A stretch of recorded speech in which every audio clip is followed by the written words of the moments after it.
أشهد أن لا إله إلا الله وحده لا شريك له وأشهد أن محمدا عبده ورسوله أما بعد فأعوذ بالله من الشيطان الرجيم بسم الله الرحمن الرحيم صبغة الله ومن أحسن من الله صبغة ونحن له عابدون صدق الله العلي العظيم وصدق رسوله النبي الكريم ونحن على ذلك من الشاهدين.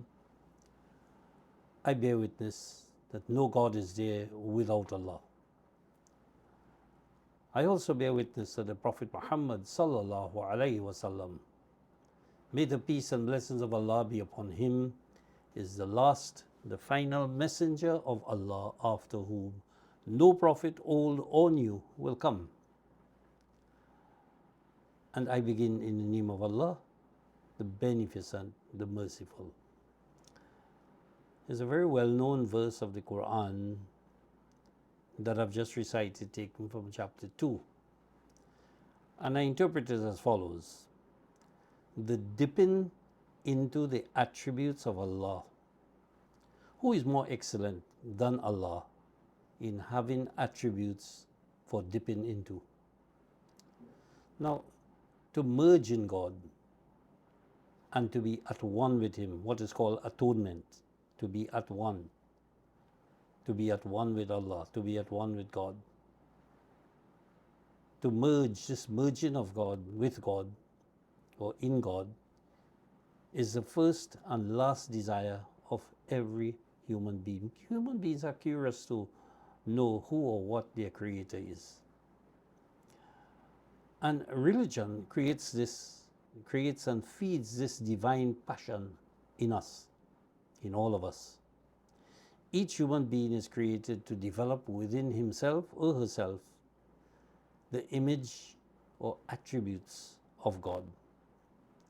Each person possesses divine elements within himself or herself.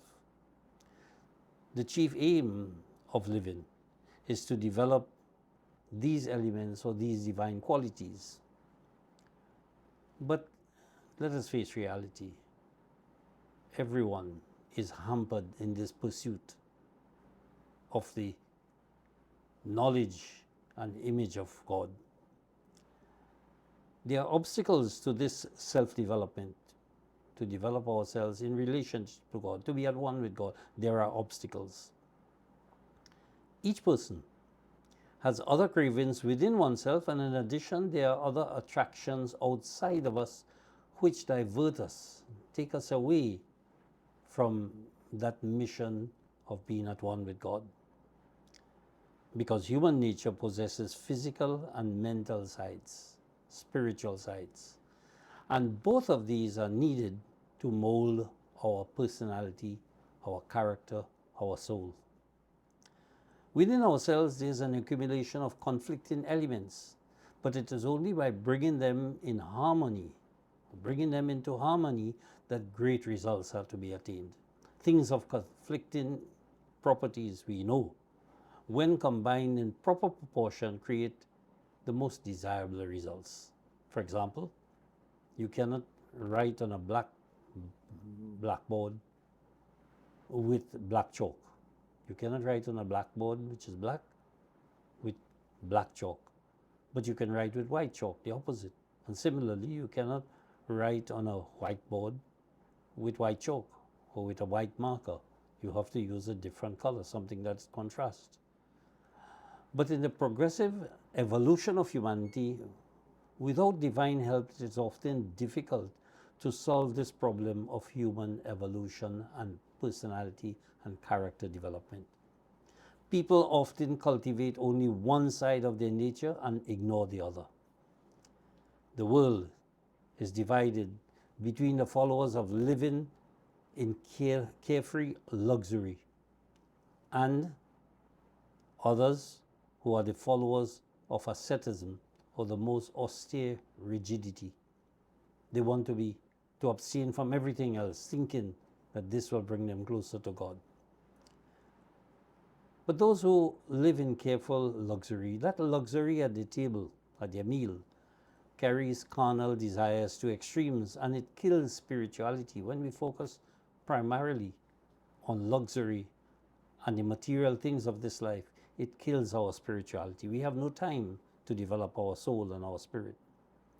On the other hand, prolonged abstinence, total abstinence from friends, from uh, lifestyles, and staying away from everything that is luxurious, it may be favorable to spirituality in a way, but it causes idleness and the sentiment of coldness towards other human beings. Sometimes a hermit, no doubt, seems to work wonders, but the real object is lost and he or she becomes a burden on society because they lose contact with their friends and their family, going into total isolation. We are, as human beings, are sociable by nature. We have been given various faculties. We have to help each other and use those faculties for the good of humanity.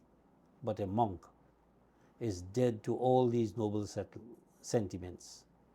Asceticism is not only among religious personalities. When we talk about abstinence, it doesn't only mean religious personalities. Persons dedicated to stardom in sport, for example, or entertainment, they often are isolated from normal living. A person who is a ruler, king, a president, they are secure, they are kept in the background, they don't interact on a physical basis with ordinary people. They have special people, special occasions, they're top security, they are isolated from the rest of humanity. And indeed, sometimes such persons shows moral weakness of the worst form. Not being in touch with common day human society, they have not received a proper moral culture. They know not how to observe civic duties. They feel they are above the law, and sometimes they prove to be morally delinquent. There are numerous examples of that, especially in the modern day. There are court cases of very prominent persons who have been accused of evading of taxes, who have been accused of some kind of abuse, whether it is of women or men or children. And the average person, unfortunately, is awed by those who possess the power to achieve certain wonders in singing, golf, hockey, etc.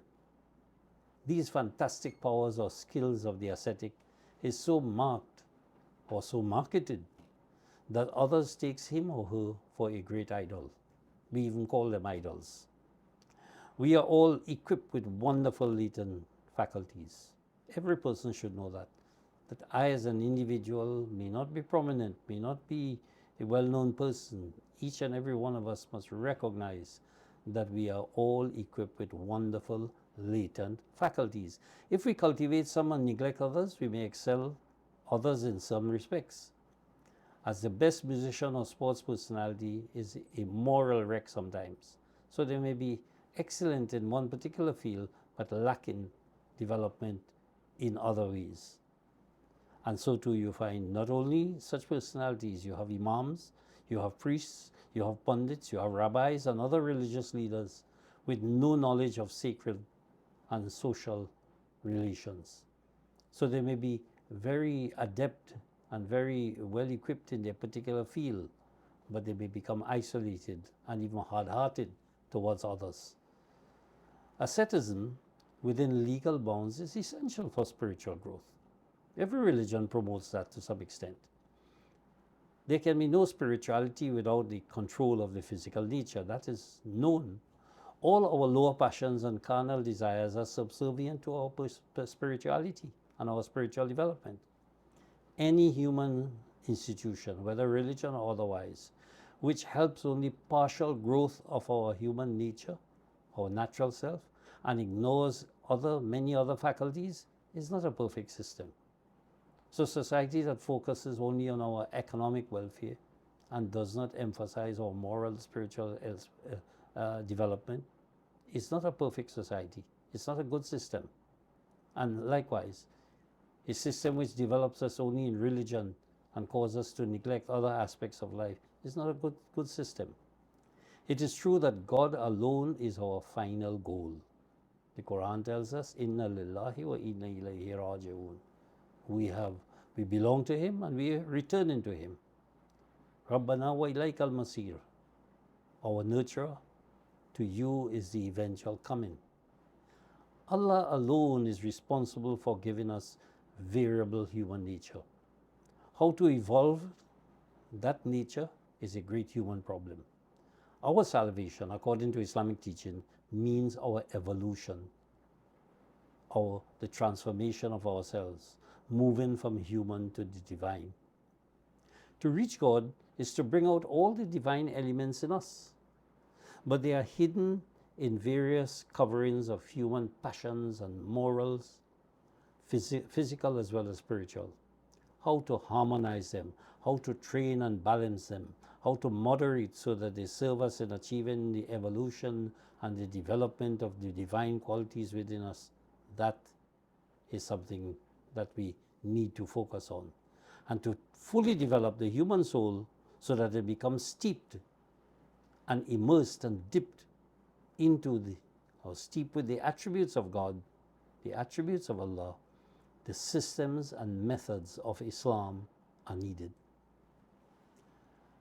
We need to ask ourselves the question, or several questions. Is the human being created in the image of God an advantage or disadvantage?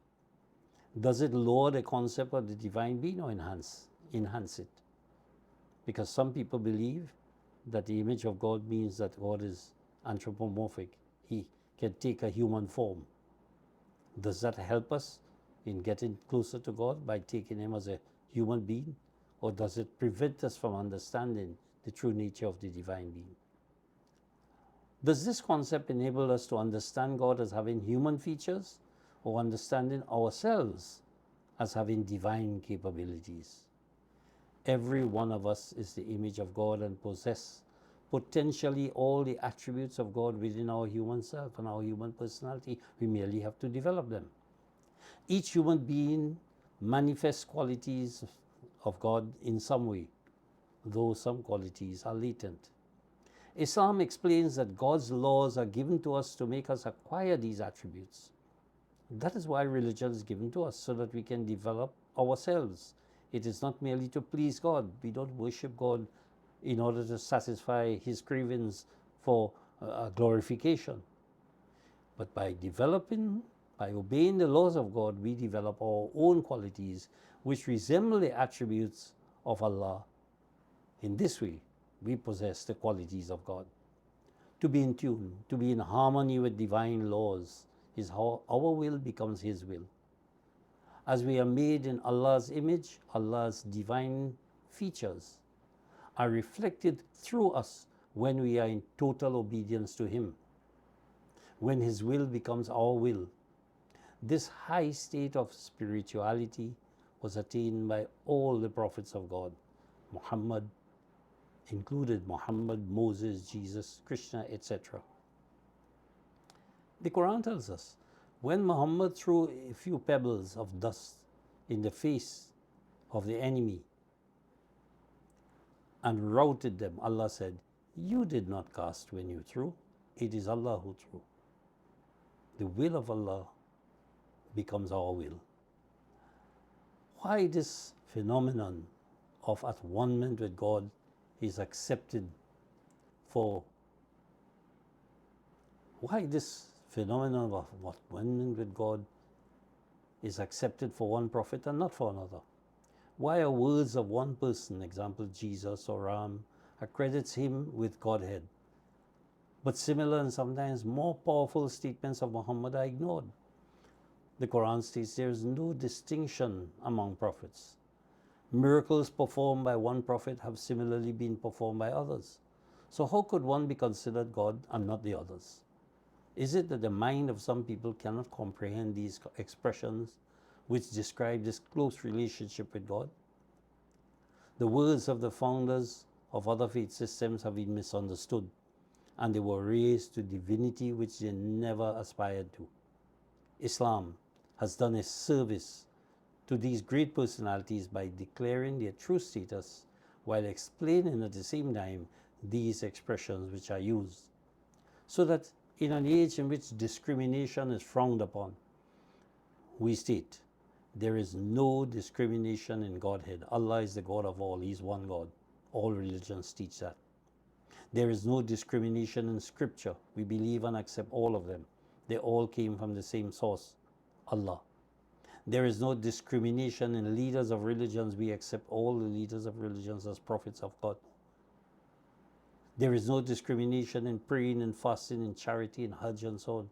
The Quran tells us that Hajj is incumbent upon all human beings, not only Muslims alone. The Quran says, "Oh, people of the book, let us come to an understanding. We shall worship one God. We may pray differently, but we worship the same God." The Quran tells us about fasting, that is just we fast, just as those before us has fast. All religions promote charity. So there's no discrimination in any of these. The phenomena of nature in the physical world is gifted to all. Why not the same in the spiritual world? So Allah gives the physical and material things to every human being, whether they believe in Him or not. Whatever their religion, whatever their race, whatever their economic background, whatever their status in life, is given to all. Why not in the spiritual realm, in the spiritual world? Allah gives the same concepts of spirituality to all people. Do we think that God, who has taken upon Himself the task of the physical as well as the spiritual sustenance of all of humankind, should allow countless millions of His creatures, or even billions, to be mercilessly thrown into the depths of falsehood for centuries by someone who is an impostor? And when we think that leaders of other religions other than our own, we think them as impostors, and let them rot there neglected and uncared for. Is this the God that we believe in and accept? And in the meanwhile, He, the compassionate and gracious God of the universe, should single out only one particular part of the world, or one particular people of the world, or one particular religion of the world for spiritual advancement. Is this the concept of God that we should have? How can we attain oneness with God if we have this kind of concept, that God is exclusively ours and does not belong to anyone else? The religion of Islam is the youngest in age but the oldest in essence. It has divine guarantee against human interpolations, which have corrupted the original teachings of so many faiths of the world. Yes, we recognize that human beings have changed the religion that were originally given to them. Even among Muslims, that is found. That's why in Islam, every century opens with a fresh reformer or mujaddid, who is commissioned by God to separate the purest grain of truth from the rubbish of falsehood that may have gathered around a particular religion in the course of time. This era, when we adopt a wrong concept of Islam, it cannot have time and will not have time to flourish and bear fruit in the soil of Islam. No. The Quran says, قَدْ تَبَيَّنَ الرُّشْدُ مِنَ الْغَيِّ. The right way is clearly distinct from error. And if we as human beings cannot understand that, God will send a person in the personality of the Mujaddid. He appoints those persons. He guides those persons. They are not just scholars who stand up and give their opinion. They are guided by God. They are given divine revelation, and they will make those corrections so that we get back to the right concept of religion. So Islam suffers equally with other religions from human interference. There are so many sects and interpretations. You have Sunni, you have Shia, you have Wahhabi, you have so many things, but it's been constantly clarified by God Himself. It is not scholars who just come and tell us what our religion is. They are people appointed by God throughout the ages. The ideas and teachings of Islam are being continually purified and restored to its original purity. That is what the role of the Mujaddid is. To change our mentality, to change our approach, to change our thinking, not to change a religion.